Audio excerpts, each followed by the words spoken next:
আজকে ডিনার করে আমরা হাঁটতে বেরিয়েছিলাম। সমুদ্রের ধার দিয়ে হাঁটতে খুব ভালো লাগে। শুধু আমরা নই, এখানে সবাই দেখি ডিনার করে বেড়াতে বেরোয়। 9টার সময় বেরিয়েছি, তাও প্রচণ্ড রোদ্দুর ছিল। এখন রাত 9:40, তাও রোদ্দুর তেজ দেখো। আমি আজকে ভিডিও করিনি, শুধু স্টিল পিকচারগুলো করেছি। এই সাউথ বিচটা আমাদের বাড়ি থেকে খুব কাছে, হেঁটেও আসা যায় এখানে।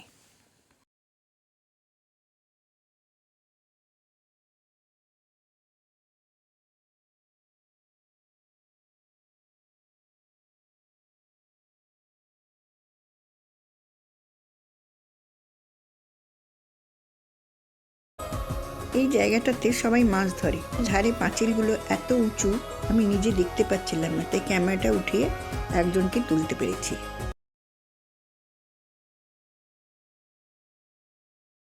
এই জায়গাটার নাম মারিনা। এখানে রোয়িং শেখানো হয়। সমস্ত বয়সের ছেলে মেয়েদের এখানে রোয়িং শেখানো হয়।